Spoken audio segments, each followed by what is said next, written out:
لیکن جو لوگ ان میں سے علم میں پکے ہیں اور جو مومن ہیں وہ اس کتاب پر جو تم پر نازل ہوئی اور جو کتابیں تم سے پہلے نازل ہوئیں سب پر ایمان رکھتے ہیں اور نماز پڑھتے ہیں اور زکوٰۃ دیتے ہیں اور اللہ اور روز آخر کو مانتے ہیں تو ان کو ہم عنقریب اجر عظیم دیں گے۔ اے محمد صلی اللہ علیہ وآلہ وسلم، ہم نے تمہاری طرف اسی طرح وحی بھیجی ہے جس طرح نوح اور ان کے بعد والے پیغمبروں کی طرف بھیجی تھی، اور ابراہیم اور اسماعیل اور اسحاق اور یعقوب اور اولاد یعقوب اور عیسیٰ اور ایوب اور یونس اور ہارون اور سلیمان کی طرف بھی ہم نے وحی بھیجی تھی، اور داؤد کو ہم نے زبور بھی عنایت کی تھی، اور بہت سے پیغمبر ہیں کہ جن کے حالات ہم تم سے پیشتر بیان کر چکی ہیں، اور بہت سے پیغمبر ہیں جن کے حالات ہم نے تم سے بیان نہیں کیے، اور موسیٰ سے تو اللہ نے خود کلام فرمایا۔ سب پیغمبروں کو اللہ نے خوشخبری سنانے والے اور ڈرانے والے بنا کر بھیجا تھا تاکہ پیغمبروں کے آنے کے بعد لوگوں کو اللہ کے خلاف کوئی حجت نہ ملے، اور اللہ غالب ہے، حکمت والا ہے۔ لیکن اللہ نے جو کتاب تم پر نازل کی ہے اس کی نسبت اللہ گواہی دیتا ہے کہ اس نے اپنے علم سے نازل کی ہے، اور فرشتے بھی گواہی دیتے ہیں، اور گواہ تو اللہ ہی کافی ہے۔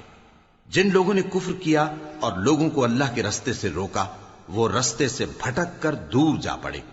جو لوگ کافر ہوئے اور ظلم کرتے رہے اللہ ان کو بخشنے والا نہیں اور نہ انہیں رستہ ہی دکھائے گا، ہاں سوائے دوزخ کے رستے کے جس میں وہ ہمیشہ ہمیشہ رہیں گے، اور یہ بات اللہ کو آسان ہے۔ لوگو، یہ پیغمبر تمہارے پاس تمہارے پروردگار کی طرف سے حق بات لے کر آئے ہیں، تو ان پر ایمان لاؤ، یہی تمہارے حق میں بہتر ہے، اور اگر کفر کرو گے تو جان رکھو کہ جو کچھ آسمانوں اور زمین میں ہے سب اللہ ہی کا ہے،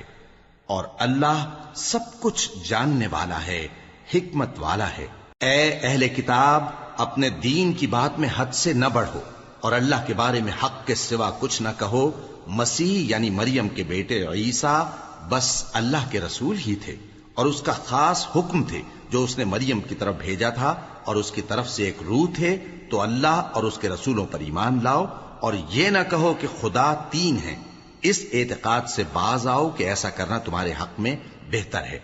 اللہ ہی معبود واحد ہے اور اس سے پاک ہے کہ اس کی اولاد ہو۔ جو کچھ آسمانوں میں اور جو کچھ زمین میں ہے سب اسی کا ہے، اور اللہ ہی کارساز کافی ہے۔ مسیح اس بات سے عار نہیں رکھتے کہ اللہ کے بندے ہوں، اور نہ مقرب فرشتے عار رکھتے ہیں، اور جو شخص اللہ کا بندہ ہونے کو موجب عار سمجھے اور سرکشی کرے تو اللہ سب لوگوں کو اپنے پاس جمع کر لے گا۔ اب جو لوگ ایمان لائے اور نیک کام کرتے رہے وہ ان کو ان کا پورا پورا بدلہ دے گا، اور اپنے فضل سے کچھ زیادہ بھی عنایت کرے گا، اور جنہوں نے بندہ ہونے سے عار و انکار اور تکبر کیا تو ان کو وہ تکلیف دینے والا عذاب دے گا، اور وہ اللہ کے سوا اپنا کوئی حامی اور کوئی مددگار نہ پائیں گے۔ لوگو، تمہارے پروردگار کی طرف سے تمہارے پاس ایک بڑی دلیل آ چکی ہے، اور ہم نے کفر اور ضلالت کا اندھیرا دور کرنے کو تمہاری طرف راہ روشن کرنے والا نور